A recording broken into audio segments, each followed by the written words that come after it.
Assalamualaikum warahmatullahi wabarakatuh.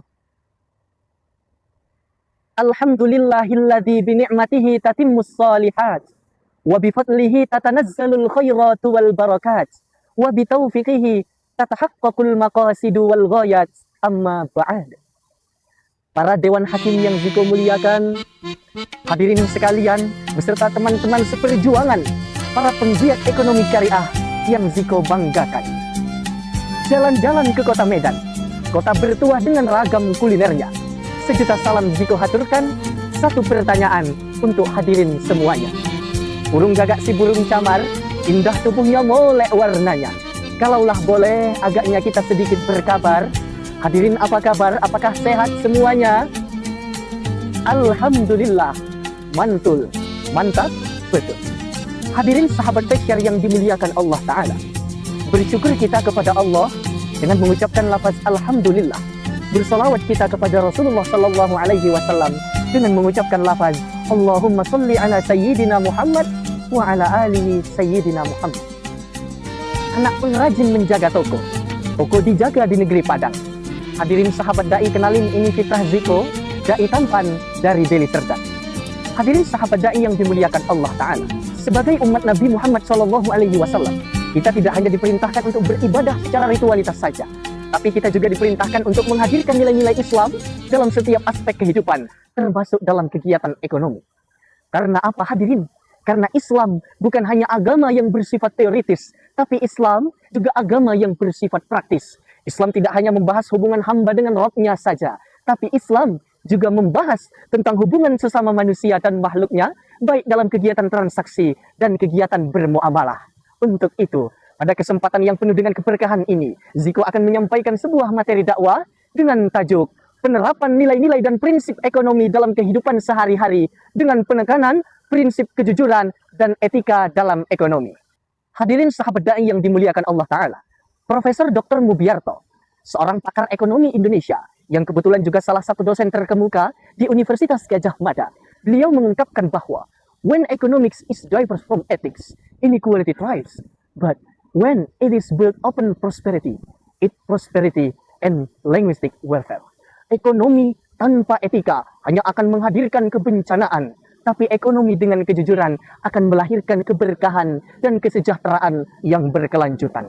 Hadirin, apa yang dikatakan oleh Profesor Mubiarto bukanlah hanya sekedar teori ekonomi belaka, tapi sungguh sangat disayangkan bahwa realita hari ini di Indonesia justru berbanding terbalik dengan apa yang kita harapkan. The richer and the poorer. Yang kaya hanya akan semakin kaya, dan yang miskin hanya akan semakin miskin. Yang besar akan semakin diprioritaskan, dan yang kecil hanya akan semakin ditinggalkan dan dipinggirkan.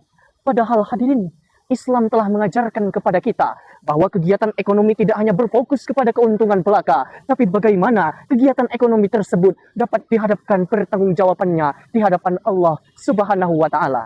Senada dengan hal ini, Allah berfirman di dalam Al-Quran, surah Al-Mutaffifin, ayat 1-3 dengan berbunyi, A'udzu billahi minasyaitonir rajim. Bismillahirrahmanirrahim.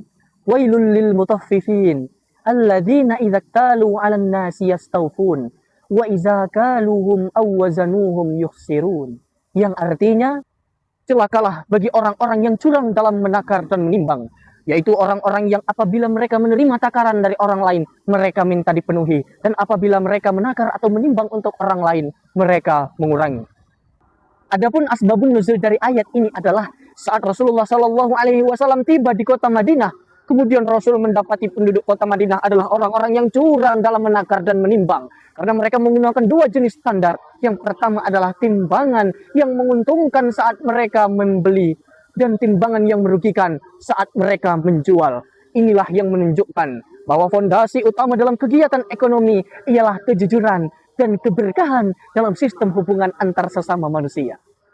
Di Indonesia saat sekarang ini, kecurangan dapat kita temui dalam berbagai bentuk. Di antaranya ialah ada orang-orang yang memanipulasi harga timbangan dan harga barang, mengurangi kualitas jasa hingga menimbulkan orang-orang yang curang, penyalahgunaan kekuasaan dan penyalahgunaan wewenang. Bahkan dalam dunia digital, tidak sering kita temukan produk-produk yang tidak sesuai dengan visual, membuat ulasan palsu seakan-akan ia viral hanya demi sebuah keuntungan yang ia rasa rasional. Na'udzubillahi min zalik. Untuk itu hadirin, apabila kita hari ini berprofesi sebagai seorang pedagang, maka adil dan jujurlah dalam menakar dan menimbang. Apabila kita hari ini berprofesi sebagai seorang pemimpin, maka adil dan bijaksanalah untuk orang-orang yang kita pimpin. Apabila kita berprofesi sebagai tenaga pendidik, maka berikanlah yang terbaik untuk anak-anak yang kita didik.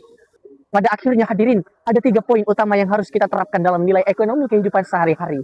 Yang pertama ialah jujur dalam niat. Yang kedua ialah jujur dalam berproses. Dan yang ketiga, jujur dalam hasil. Karena senada dengan hal ini, Rasulullah SAW bersabda, barang siapa yang menipu bukan termasuk golongan kami. Hadis riwayat Muslim. Karena sejatinya hadirin, Islam tidak pernah memandang ekonomi dari segi seberapa besar keuntungan yang didapat, tapi dari bagaimana kehalalan dalam proses yang kita capai bersama-sama. Sebagai kesimpulan dari dakwah yang singkat ini hadirin, jika prinsip-prinsip kejujuran ini dapat kita terapkan dalam nilai kehidupan sehari-hari, maka tidak hanya pedagang kecil, mahasiswa yang berwirausaha, pelaku UMKM, bahkan pengusaha-pengusaha besar, insya Allah akan dapat menebarkan kemanfaatan dan tidak hanya memperoleh kesejahteraan individu, tapi juga memperoleh kesejahteraan secara kolektif dan universal. Karena pada akhirnya inilah relevansi dari tema penerapan nilai-nilai dan prinsip ekonomi dalam kehidupan sehari-hari. Sebagai penutup, syair khazanah Melayu berikut ini. Pergilah tuan ke kota Jambi,